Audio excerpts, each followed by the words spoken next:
आप देख रहे हैं अनहोनी।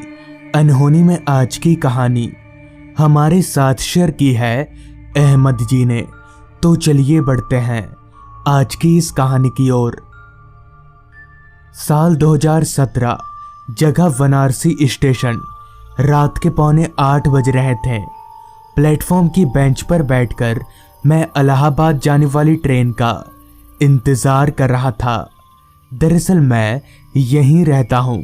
वैसे तो मेरा परिवार इलाहाबाद में है, पर मैं यहीं रहकर काम करता हूँ, जिस वजह से मैं कभी कदार ही अपने घर जा पाता हूँ। क्योंकि अभी मेरा काम करीब हफ्ता भर के लिए बंद था, तो मैंने सोचा कि क्यों ना इसी दौरान परिवार वालों से मिलकर आया जाए। अभी मैं अपने परिवार वालों के बारे में सोच ही रहा था कि तभी इतने में ही अनाउंसमेंट हुई कि मेरी पैसेंजर ट्रेन अपने निर्धारित समय से 20 मिनट देरी से चल रही है। यानी अब वाराणसी स्टेशन पर ट्रेन के आने का अनुमानिक वक्त था 8:20 पर। खैर, मुझे इससे कुछ खास फर्क पड़ने वाला नहीं था, तो मैं उसी तरह से अपनी जगह पर बैठा रहा। जहाँ तक मुझे याद है, ठीक 8:22 पर ट्रेन प्लेटफॉर्म पर आकर लगी और मैं ट्रेन में सवार हो गया। मैं जिस डिब्बे में चढ़ा था उसमें लोग थे, मगर उतने नहीं जितने अमूमन होते हैं। खैर, मैंने एक सीट पर तशरीफ रखी। मेरे बैठने के कुछ देर बाद ही ट्रेन रेंगती हुई आगे बढ़ने लगी। खिड़की से चिपक कर बैठा मैं ठंडी ठंडी हवाओं का लुत्फ ले रहा था। अभी ट्रेन स्टेशन से निकलकर कुछ आगे गई ही थी कि अचानक ही ट्रेन रुक गई और रुकी की रुकी ही रह गई। ट्रेन को अब वहां रुके हुए करीब 10 मिनट बीत चुके थे, मगर ट्रेन थी जो खुलने का नाम ही नहीं ले रही थी। फिर करीब 20 मिनटों का इंतज़ार करवाने के बाद ट्रेन खुली। सीट पर बैठे बैठे अब मेरी आंखें भारी होने लगी थीं। इसका मतलब था कि मुझे नींद आने लगी है। क्योंकि मैं जानता था कि अभी इलाहाबाद दूर है, तो मैं कुछ देर के लिए झपकियां ले सकता था। पलकें गिराते ही मुझे नींद ने कब अपने आगोश में ले लिया, पता ही नहीं चला। फिर जब मेरी आंख खुली तो प्यास से मेरा गला सूख रहा था। ऊपर से मेरे पास पानी का बोतल भी नहीं था। खैर, अच्छी बात तो ये थी कि ट्रेन अभी एक स्टेशन पर रुकी हुई थी, लिहाजा मैं ट्रेन से नीचे उतरा और आसपास कहीं पानी का स्टॉल ढूंढने लगा। मगर वो स्टेशन किसी वीराने से कम ना था। दूर दूर तक कोई स्टॉल तो दूर, कोई इंसान तलक भी नजर नहीं आ रहा था। इसी दौरान मेरी नज़र उसी प्लेटफॉर्म पर लगे पानी के नलके पर गई।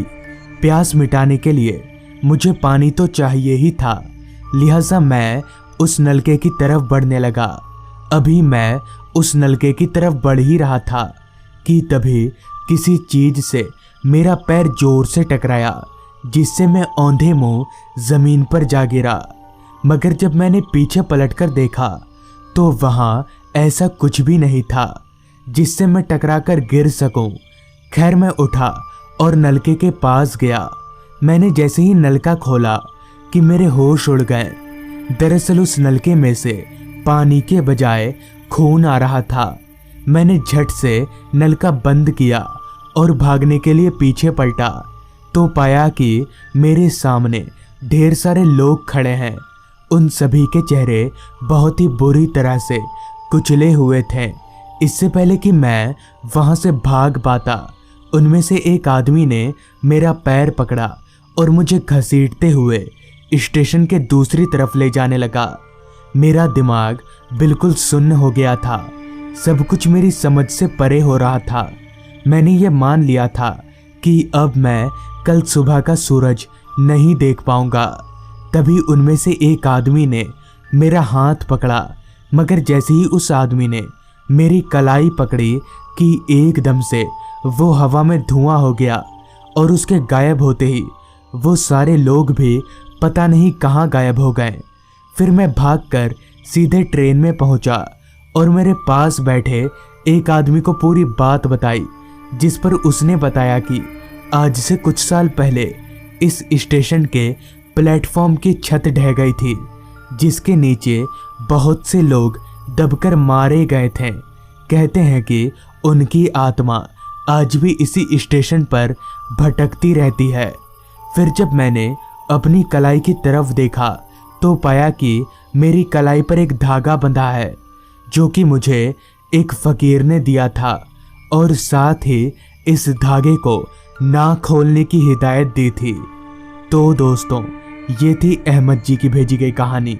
अगर आपको ये कहानी अच्छी लगी हो तो चैनल को जरूर सब्सक्राइब कर लें। तो मैं आपका दोस्त आर्यन जल्द ही मिलूंगा आपसे ऐसी ही एक कहानी के साथ।